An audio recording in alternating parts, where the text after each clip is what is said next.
بسم اللہ الرحمن الرحیم۔ السلام علیکم ناظرین کرام، پاکستان کے مغرب میں کئی ممالک عدم استحکام کا شکار ہو چکے ہیں۔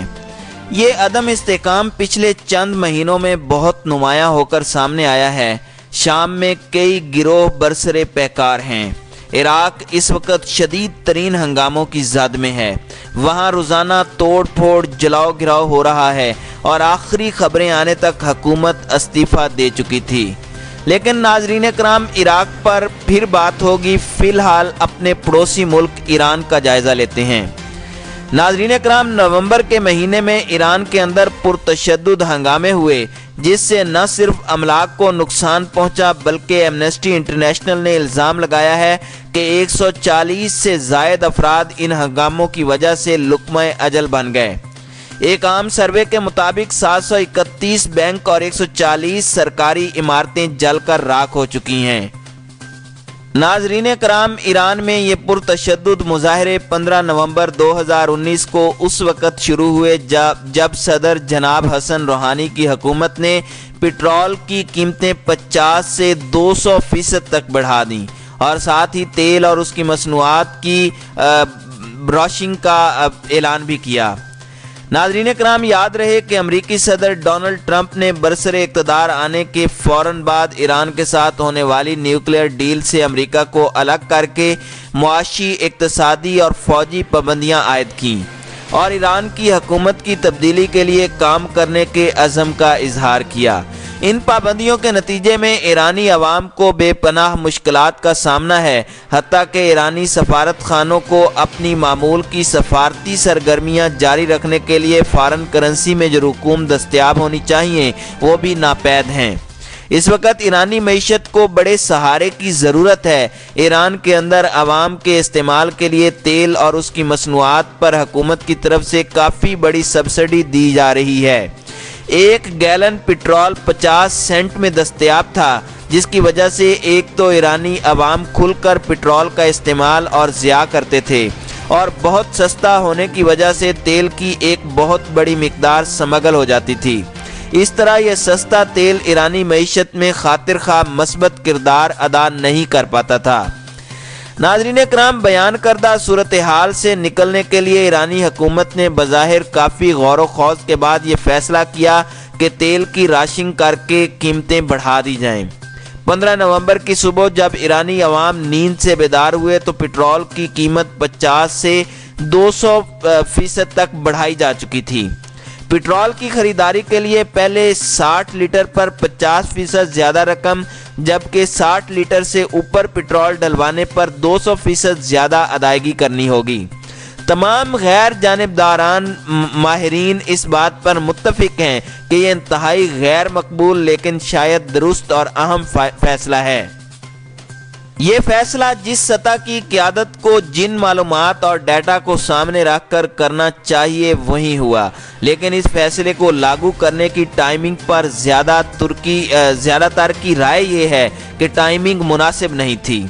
عوام کو اس فیصلے کی ضرورت سے آگاہ کر کے تیار کرنا چاہیے تھا، لیکن ایسا نہیں کیا گیا۔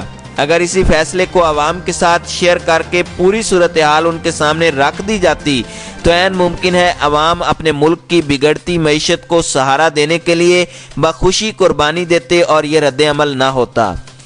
ناظرین کرام، ایرانی انقلاب کے بعد کئی مرتبہ احتجاجی مظاہرے ہو چکے ہیں، لیکن ہر بار ایرانی حکومت ان پر قابو پانے میں کامیاب رہی ہے۔ اس دفعہ یہ پرتشدد مظاہرے مشہد میں شروع ہوئے اور دیکھتے ہی دیکھتے 100 سے زائد شہروں میں یوں پھیلے کہ گویا آگ لگ گئی ہو۔ ایرانی قیادت کو خاص طور پر ٹارگٹ کیا گیا، ان کے پوسٹر نظر آتش ہوئے، ڈکٹیٹر کہا گیا اور مرحوم بادشاہ رضا شاہ پہلوی سے عقیدت کا اظہار کر کے ان کے بیٹے کو واپس لانے کے حق میں نعرے بازی کی گئی۔ امریکہ، یورپین یونین اور اقوام متحدہ نے مظاہروں کی حمایت کی اور ساتھ ہی ایران کی مذمت کی۔ ناظرین کرام، پرتشدد ہنگاموں کے پیش نظر حکومت نے فیصلہ کیا کہ انٹرنیٹ کی سہولت فوراً ختم کر دی جائے، جس سے صارفین کی ایک دوسرے تک رسائی بہت ہی محدود ہو گئی۔ اندرون ملک اور بیرون ملک رابطہ بہت ہی کم ہو کر رہ گیا۔ ایک غیر جانبدار مبصر نے بتایا کہ میڈیا اور تعلیمی اداروں کو انٹرنیٹ کی سہولت موجود رہی۔ واشنگٹن میں ٹرمپ ایڈمنسٹریشن اور ایران مخالف ہاکس نے کہا کہ تہران مخالف مظاہروں سے پتہ چلتا ہے کہ امریکی پابندیاں اثر انداز ہو رہی ہیں۔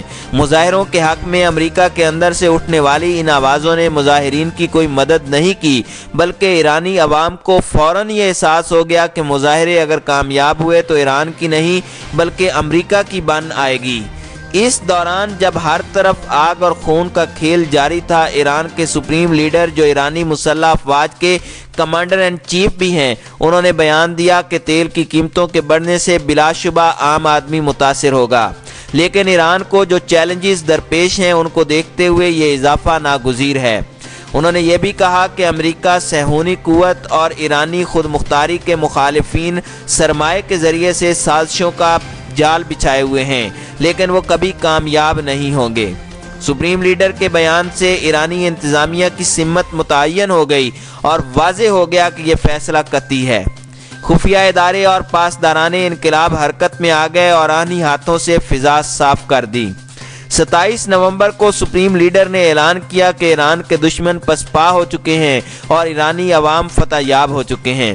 یوں دیکھتے ہی دیکھتے پرتشدد احتجاج اور مظاہرے دم توڑ گئے۔ ناظرین کرام، اس میں بالکل دو رائے نہیں کہ مسلسل پابندیوں نے ایرانی عوام کے لیے بے شمار مشکلات کو جنم دیا ہے۔ ساتھ ہی ایران لبنان میں حزب اللہ، شام میں اپنے حامیوں اور یمن میں حوثی قبائل کی مدد کر رہا ہے۔ ان تمام ایڈونچرز پر بے پناہ سرمایہ درکار ہوتا ہے، جس کی قیمت ایرانی عوام کو مہنگائی کی شکل میں ادا کرنی پڑتی ہے۔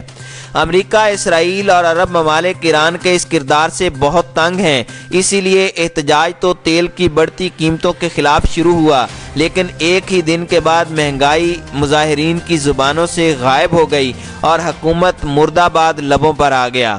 اس کا صاف صاف مطلب امریکہ، اسرائیل اور عرب ممالک کی خواہش کے مطابق ایرانی حکومت کی تبدیلی تھی، لیکن فی الحال وہ ایک دفعہ پھر ناکام ہو چکے ہیں۔ البتہ ایرانی حکومت کے لیے لمحہ فکریہ ہے۔ ایرانی پولیٹیکل سسٹم کے ریڈیکل اوورہال کی شدید ضرورت ہے۔ اس پر تساہل نہیں بلکہ بہت تیزی سے کام ہونا چاہیے۔